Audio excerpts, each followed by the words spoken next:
इस जजमेंट को आप कैसे देखते हैं? सर, जजमेंट को मैं कुछ अभी नहीं समझना चाहती, क्योंकि मैं एक ह्यूमैनिटेरियन ग्राउंड की बात करती हूँ, मैं एक इंसानियत की बात कर रही हूँ। एक इंसानियत की बात करते हो, एबीसी 2023 है हमारे पास, तो उसमें पिक एंड ड्रॉप का फैसिलिटी है। सिर्फ पिक करके आप शेल्टर में बंद नहीं कर सकते बच्चों को, उनका राइट है। मेरे पास आर्टिकल 19 है, मेरे पास आर्टिकल 21 है, मेरे पास आर्टिकल 51 एजी है, जो सिखाता है कंपैशन फॉर एनिमल्स, जिसमें हमें बताया गया कि हम हर जीव को बचाएं। सर, 51 आर्टिकल एजी में आर्टिकल जो 51 एजी है मैं भूल जाऊं? मैं अपने फंडामेंटल राइट्स ड्यूटीज भूल जाऊं? मुझे अगर एक कुत्ते को प्यार करके उसको बचाना है मैं भूल जाऊं? मैं जानवरों को कटने से बचाने के लिए अभी पीआईएल जो स्लॉटर हाउसेज का भी एक होता है ना रूल, रोडों पे मुर्गे कट रहे हैं, मछलियां कट रही हैं, और आप देखेंगे धूप में घोड़ा गाड़ी वाले खूब अपना वो लेके बेच रहे हैं सामान, कोई रोकता है?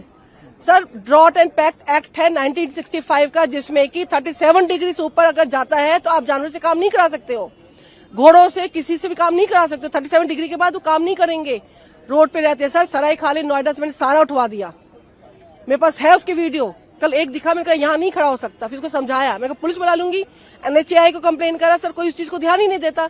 हम कुत्तों की बात कर रहे हैं, हम गायों की बात करें ना सर, गाय मेरी माता है, मैं रोज पन्नी खाती है।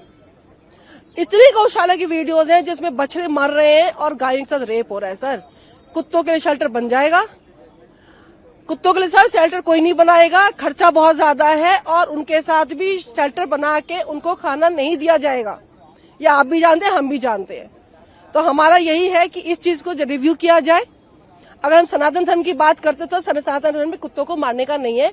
और जो बाइट का केसेस उन्होंने बताया सर, मैंने अभी शायद किसी को दिखाया है, अगर आपको तो मैं वीडियो दिखा दूं। 160 डिग्री में बच्ची मर गई, उसको सब कहते हैं पागल होगी, अपने बच्चों को काट रही है। 107 डिग्री 104 डिग्री में आप क्या कर लोगे? इंसान हो कि क्या कर लोगे बताओ? और इस चीज को मैं कहती हूँ कि कर लो। 2 महीने के बच्चे को आपने उसमें डाल दिया, एक तंदूर में, कोई बोल नहीं रहा उसके लिए। अरेस्ट हो जाते, 50 रुपए छूट जाते। हमारे तक अभी प्रिवेंशन क्वालिटी एक्ट जो 1960 की है, जिसका फाइन 50 रुपए था, उसको नहीं बढ़ाया गया है। मैम, जो अथॉरिटीज को डायरेक्शन दी है सुप्रीम कोर्ट ने एबीसी रूल को सर इम्प्लीमेंट करने की बात, क्या इम्प्लीमेंटेशन होगी सर? स्टेलाइज नहीं हुए अब तक बच्चे। जी, सुप्रीम कोर्ट की डायरेक्शन को आप कैसे देखते हैं? क्या जो सर सुप्रीम कोर्ट में जो विभागों की, उसमें कोई सुधार आने की उम्मीद है, संभावना है? सर, सुधार होता तो बहुत पहले हो चुका होता। जो स्टेलाइजेशन थी हम लोग को अपने जेब से नहीं कराना पड़ता। मैंने लास्ट वीक ही 20 बच्चों का कराया, क्योंकि छोटे छोटे बच्चे भूखे मर रहे हैं, स्टेलाइज नहीं हो, फिर माँ उसके बच्चे पैदा करेगी और भूखे मरेगी। मैं ही तो देख पा रही हूँ उन बच्चों को, बाकी बाहर के बच्चों का क्या होगा? तो जो न्याय प्रणाली है उस पर पूरा विश्वास था और है, इसलिए हम अभी इसको रिव्यू के लिए भी डालेंगे। हो सकता है 5 बेंच तक जाए, मगर सर इसको आवाज तो जरूर उठाएंगे, क्योंकि कुछ चीजों के लिए हमारे फंडामेंटल राइट्स बोलता है हमारे को कि आप अपना जो व्यूज एक्सप्रेस कर सकते हैं।